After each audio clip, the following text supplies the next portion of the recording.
Kufuatia kushambuliwa kwa katibu mkuu wa Baraza la Maaskofu Tanzania TEC, Padri Charles Kitima, nimezungumza na rais wa baraza hilo Askofu Wolfgang Pisa. Kwanza nilimuuliza wao wamezipokeaje taarifa hizi. Kwa kweli jana usiku tulishtushwa kwanza. Ni kitendo ambacho hatukutegemea kwamba mwenzetu na mtendaji mkuu wa Baraza la Maaskofu Tanzania Padri Charles Kitima alivamiwa na watu wasiojulikana na akaumizwa vibaya. Alipata majeraha kichwani, majeraha ambayo yalimfanya alazwe katika hospitali ya Aga Khan pale Dar es Salaam. Kwa wakati huu anaendeleaje Padri Kitima? Nimezungumza naye, bado yuko chini ya uangalizi wa madaktari, na binafsi anasema anaendelea vizuri, maumivu yapo, ameumizwa. Bado tunasubiri taarifa rasmi ya madaktari, lakini tunashukuru kwamba madaktari walimpokea na wamemhudumia. Ninyi wenyewe kama baraza la Katoliki mmekuwa mkichukua hatua gani wakati huu? Polisi tayari imekwisha toa taarifa fupi?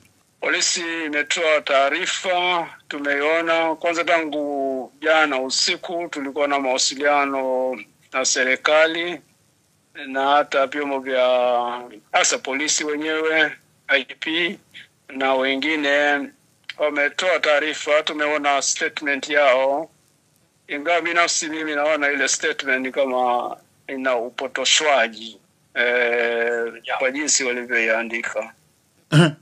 Kimepotoshwa nini na cha ukweli ni kipi? Padri alivamiwa kwenye makazi yake ya Kanisa Katoliki, makao makuu ya Baraza la Maaskofu pale Kurasini, Dar es Salaam. Lakini wao polisi walivyoandika pale, wameandika kwamba padri alikuwa anapata kinywaji kuanzia 1:00 sijui mpaka 4:00 usiku. Picha ambayo ya haraka mtu anayopata ni kama mtu huyu alikuwa baa na huyu mtu atakuwa amevamiwa labda na walevi. Sisi hiyo tunaikanusha. Kwanza, kwenye Baraza la Maaskofu hakuna baa. Yale ni makazi, na mahali alipokuwa anafanya kazi ni sehemu yake ya kawaida baada ya shughuli za ofisi, ambapo anakaa kila mara kufanya shughuli zake. Kwa hiyo kwa upande fulani ni kama sehemu yake ya kufanyia kazi. Si kwamba hiyo ni moja wapo.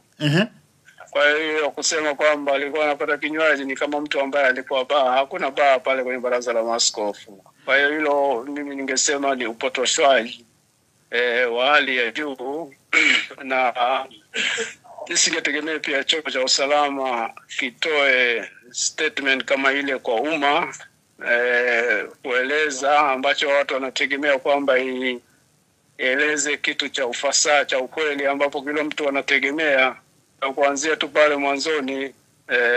Kwa kweli binafsi ninaona hakuna ukweli pale. Si inawezekana kwamba Padri Kitima alikuwa akipata kinywaji inaweza kuwa juisi, maji pale ndani katika Baraza la Maaskofu? Inawezekana, lakini ni kinywaji gani ambacho hicho atakuwa mtu anapata? Wewe mwandishi unaweza kuwa unakunywa maji kuanzia 1:00 mpaka 4:00 usiku. Lakini pia imetajwa kwamba alikuwa anafanya mkutano na viongozi wengine wa dini. Mna taarifa kwa mkutano kama huu? Hiyo taarifa ipo, na viongozi wa dini mbalimbali waliohudhuria huo mkutano wapo. Wengine bado kwenye eneo la baraza hawajaondoka, na baadhi yao ndio walioenda hospitali asubuhi kwenda kumwangalia. Hao viongozi wa dini ukimjumuisha Padri Kitima walikuwa wana mkutano wenye agenda zipi? Nafikiri ni mambo ya uchaguzi. Uchaguzi huu wa Oktoba wa Tanzania?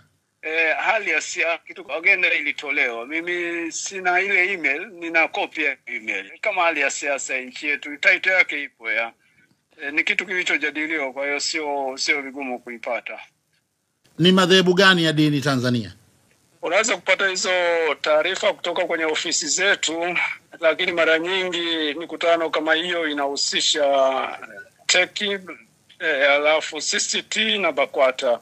Lakini kwa details zaidi ningeomba wasiliana na msaidizi wa katibu mkuu. Naamini naye alikuwa sehemu ya huo mkutano. Polisi wanasema wanamshikilia mtu mmoja. Huyu ni sehemu ya watendaji wa baraza la maaskofu au ni mtu asiyefahamika? Ninyi mna taarifa gani naye? Binafsi mimi simfahamu, lakini kusema ni mtendaji, hatuna mtendaji kama huyo aliyetajwa, lakini ni nani hasa tunasubiri taarifa rasmi. Tukio limetokea ndani baraza la maaskofu, nalifahamu mimi kwa kulitazama na nimeingia ndani. Kuna uzio mkubwa na kuna geti pale kubwa na kuna mlinzi. Huyu alikuwepo mlinzi kwenye shughuli yoyote taasisi? Watu mbalimbali wanaingia na bila shaka alikizi vigezo vya awali vya yeye kuingia pale kwenye geti. Kwa hiyo pale kwenye taasisi ya baraza kuna shughuli mbalimbali zinaendelea, semina, kuna watu wanaolala, kuna karibu kila siku mikutano inayoendelea. Naamini kwamba vile vigezo vya msingi alivikizi pale getini, ndio maana walimruhusu. Tuko katika ulimwengu wa kiteknolojia sasa, kuna kamera za ulinzi na usalama. Ninyi mnajilinda na vitu kama hivi vya kisasa? Kwa hizo nafikiri polisi pia wanafuatilia. Ni moja ya vitu ambavyo wao nafikiri wanavifanyia, au walikuwa wanafanya kazi tangu jana usiku. Naomba tuachie wao watoe taarifa yao. Ninyi kama wanarizika navyo kama wanarizika navyo au wariziki navyo, tutasubiri taarifa yao. Nyinyi kama kanisa Katoliki kwa sasa mnakuwa na hisia gani kufuatia tukio hili? Inaleta picha gani kwenu? Mna mashaka gani? Kwa sasa ningesema isingekuwa busara kufanyia kazi mashaka, kwa sababu tayari imesharipotiwa kwa vyombo husika. Tusubiri na sisi tutatoa pia statement yetu kwamba ni wapi tunasimamia. Nashukuru sana na niwape pole. Nashukuru sana.